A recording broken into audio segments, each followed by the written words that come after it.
அஸ்ஸலாமு அலைக்கும். இன்றைக்கி நெல்லை ஸ்டைல் இட்லி சாம்பார் எப்படி செய்கிறதுன்னு பார்க்கலாமா? இப்போ ஒரு குக்கரில் 150 கிராம் துவரம்பருப்பை வாஷ் பண்ணி வச்சுருக்கேன். இப்போ இதை சேர்த்துக்கலாம். மீடியம் சைஸ் தக்காளி 2 கட் பண்ணி வச்சுருக்கேன், அதை இதில் சேர்த்துக்கிறேன்.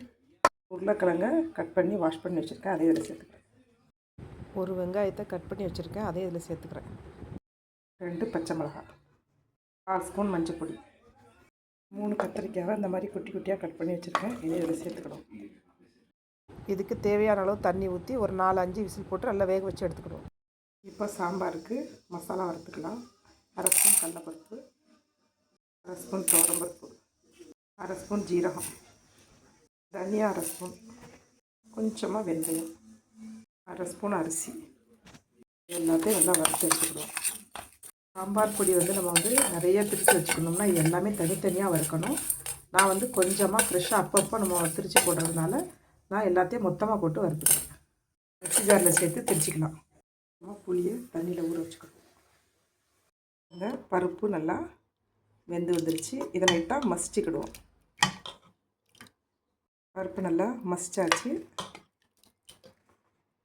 இப்போ காரத்துக்கு ஏற்ற மாதிரி மிளகாப்பொடி, தேவையான அளவு உப்பு, கொஞ்சமாக பெருங்காயப்பொடி, கரைச்சி வச்சுருந்த புளி தண்ணி ஊற்றிக்கிடுவோம். சாம்பாருக்கு தேவையான அளவு தண்ணி ஊற்றிக்கிடுவோம். இப்போ இதை நம்ம 2 நிமிஷம் கொதிக்க வச்சுக்கிடுவோம். புளியோட பச்சை வாசனை போகணும். சாம்பார் நல்லா கொதிச்சிட்ருக்கு. இப்போ நம்ம திரிச்சு வச்சுருந்த சாம்பார் பொடியை இதில் சேர்த்துக்கலாம். சேர்த்து நல்லா மிக்ஸ் பண்ணி விட்டு ஒரு 2 நிமிஷம் கொதிக்கட்டும். சாம்பார் நல்லா கொதிச்சுட்டு இப்போ தாளித்து ஊற்றிக்கலாம். இப்போ ஒரு பாத்திரத்தில் கொஞ்சமாக ஆயில் ஊற்றிக்கலாம். ஆயில் ஹீட் ஆகிடுச்சு. இப்போ கடுகு சேர்த்துக்கலாம். கொஞ்சமாக கருவேப்பிலை நல்லா பொரிஞ்சிட்டு இப்போ இதை கொஞ்சமாக மிளகாத்தப்பொடி சேர்த்துக்கிடுவோம்.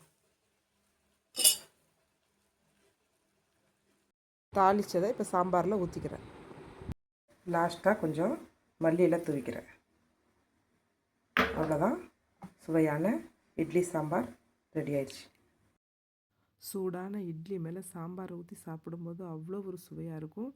இதே மாதிரி வீட்டில் நீங்களும் ட்ரை பண்ணி பார்த்துட்டு எப்படி இருந்துச்சுன்னு கமெண்ட்ஸை சொல்லுங்கள். இது போல் சுவையான சமையல் வீடியோஸ் பார்க்கணுன்னா பெங்களூரு நெல்லை ருசி சேனலை சப்ஸ்கிரைப் பண்ணிக்கோங்க. இன்ஸ்டாவில் ஃபாலோ பண்ணிக்கோங்க. தேங்க்யூ.